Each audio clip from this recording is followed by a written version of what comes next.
Agora, você sabe que hoje eu queria bater um papo sobre idade. Idade. Pô, idade, ela aparece, a discussão de idade nesses últimos dias, sem que a gente perceba muito, mas ela aparece, né? O Celso de Mello está fazendo 75 anos, expulsória no Supremo Tribunal Federal, era 70, aí virou 75 anos, chamaram de PEC da Bengala, ou seja, como se necessariamente uma pessoa aos 75 anos, embora o Celso de Mello de fato use uma bengala para se apoiar, precisasse, aos 75 anos, usar uma bengala. 75 anos, então, dispara um processo sucessório, não em função de uma vacância, como aconteceu na Suprema Corte Americana, pelo falecimento de uma juíza, mas porque um ministro chegou aos 75 anos. Como se ao chegar aos 75 anos ele perdesse a capacidade produtiva.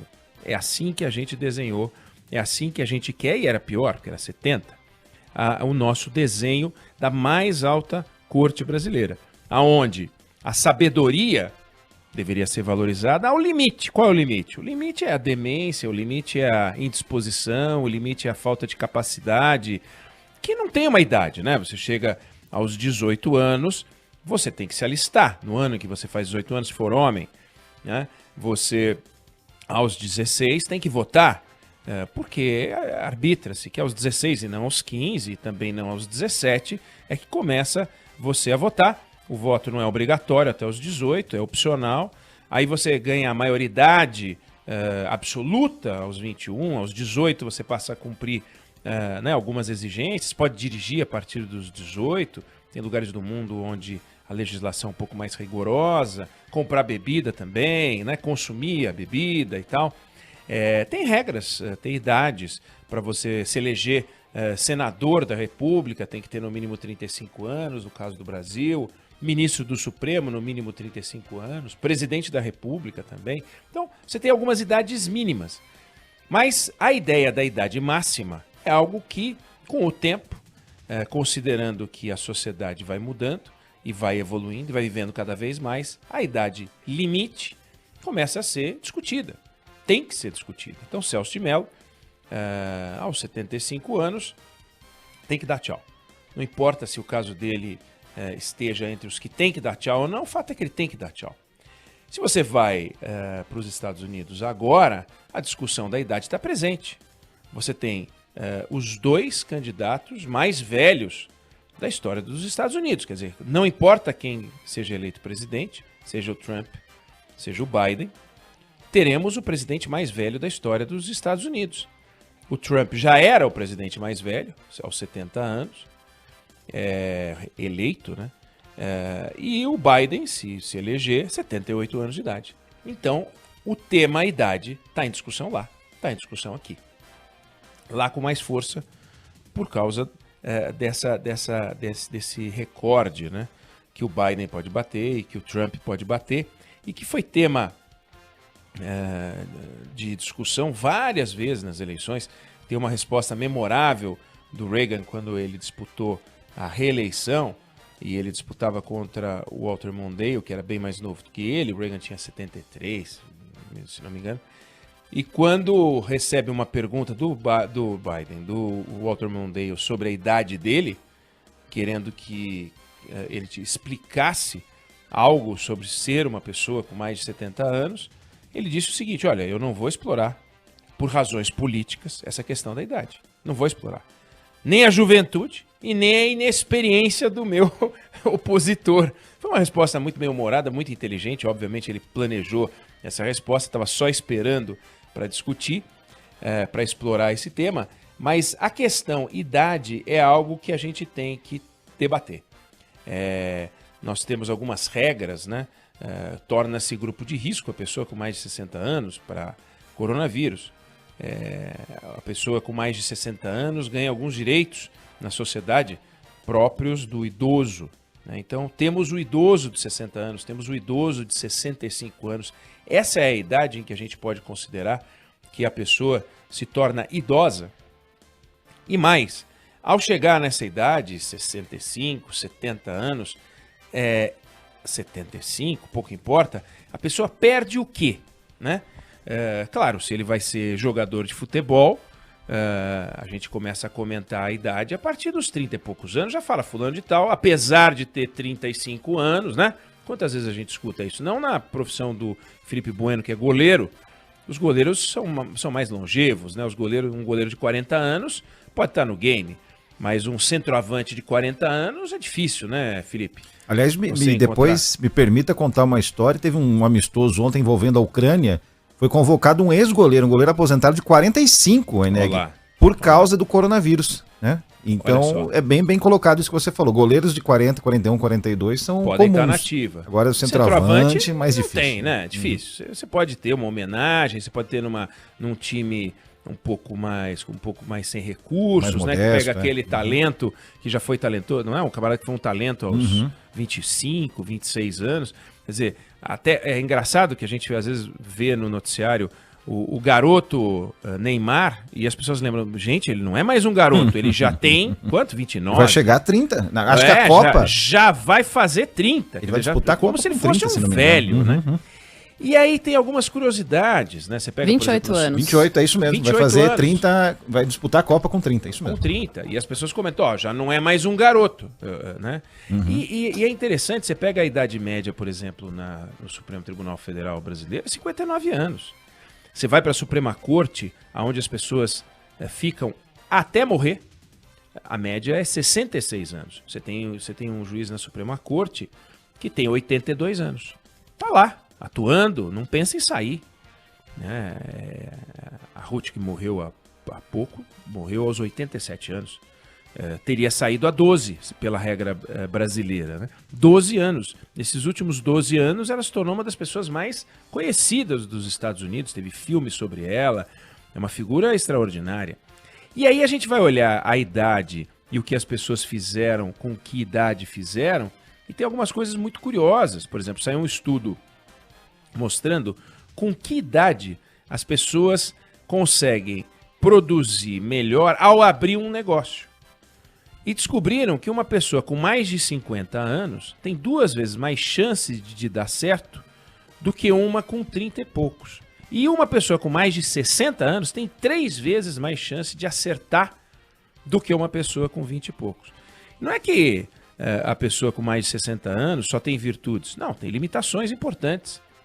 Mas é que só as ideias geniais não são o suficiente. A capacidade de execução que a experiência traz, as conexões que a experiência traz, o fato de já ter errado mais, coisa que é própria da idade. Você já errou mais, já fez mais besteira, quebrou a cara mais vezes. E isso torna o processo produtivo mais eficiente. Já teve mais desilusões, tem mais sabedoria, não tem as habilidades tecnológicas que os mais jovens têm, mas, segundo o estudo, tem mais capacidade analítica, tem mais conexão social, conhece mais gente. Só isso já é alguma coisa, já conhece mais gente. Isso para empreender. No início dos anos 2000, 1/3 das empresas, das grandes empresas internacionais, tinham políticas de aposentadoria compulsória aos 65 anos. Se você for pegar os últimos números, nas empresas financeiras isso caiu para 1/4, e nas empresas não financeiras isso está a menos de 10%. Ou seja, as empresas estão revendo as suas políticas de aposentadoria compulsória, às vezes no caso a caso, às vezes estão retirando a política de uma forma geral, justamente porque estão entendendo que a regra geral se tornou uma regra boba. Se a gente olhar para a política, a gente vai ver coisas curiosas, né? Eu estou falando da eleição dos candidatos mais velhos dos Estados Unidos, mas foi um quarentão, que para a política é jovem, né? Que proibiu o maiô cavado, que proibiu o desfile de Miss e que renunciou, iniciando a maior crise da nossa história, que foi o Jânio Quadros. E foi um setentão, que foi o Arthur Bernardes, lá na República Velha, que adotou a primeira medida que existe na história brasileira de combate ao trabalho infantil. Ele se elegeu em 1922 com 70 anos de idade. É uma coisa curiosa. Se a gente pegar, foi um quarentão, o Fernando Collor, que adotou um plano econômico que foi um fiasco, conduzido por uma ministra da Fazenda que tinha menos de 40, a Zélia Cardoso de Mello. Foi um fracasso. Já o Itamar Franco, com mais de 60 anos, tinha 64 anos, deu carta branca para o Fernando Henrique, que tinha 63, para fazer o Plano Real, que foi um sucesso.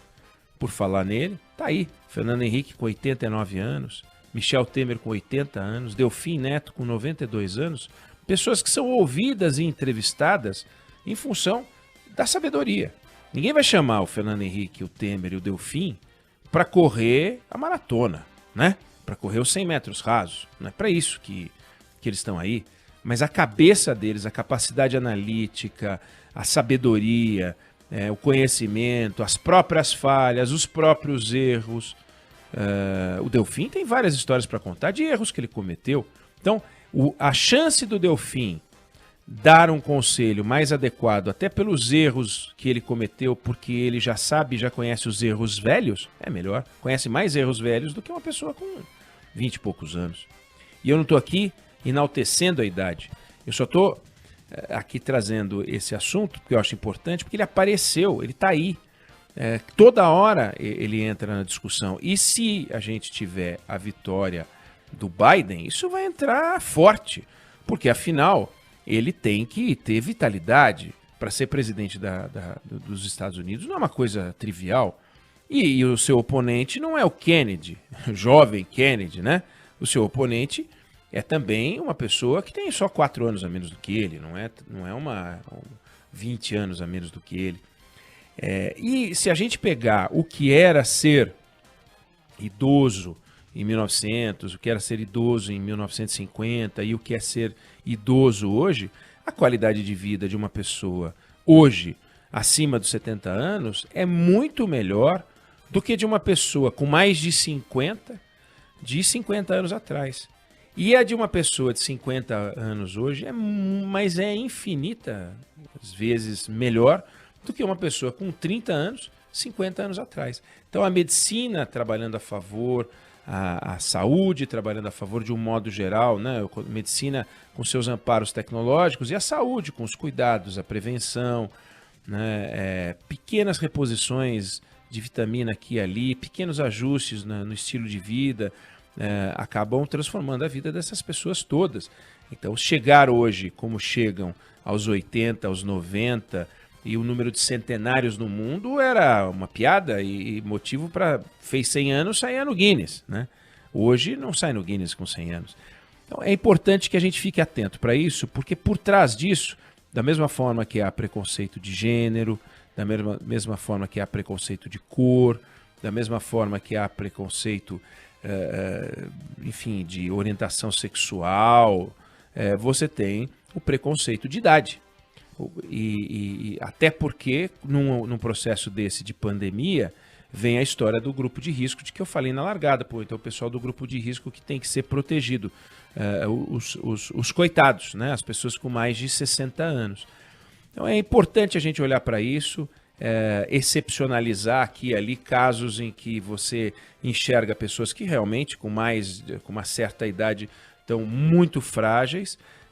Para coronavírus isso faz diferença, mas para tocar a vida de jeito nenhum. Então é tirar isso da frente. Tem muito trabalho sobre terceira idade, muito estudo sobre terceira idade, muita gente preocupada com isso, para não criar uma sociedade desbalanceada. Até porque a gente diz que cada vez mais as pessoas têm que se preparar para entrar no mercado de trabalho, o que significa que elas estão entrando no mercado de trabalho mais tarde, quando vão se preparar, do que entrariam no tempo em que uma graduação já era o suficiente para a pessoa estar no topo da cadeia alimentar. Hoje, quem tem uma graduação não está no topo da cadeia alimentar, então tem que continuar os seus estudos para poder avançar e chegar no topo. O que significa que você empurrou o início mais para cima e você lá na outra ponta acaba também empurrando mais para cima. Queria só trazer essa questão etária, que ela é muito interessante e faz pensar.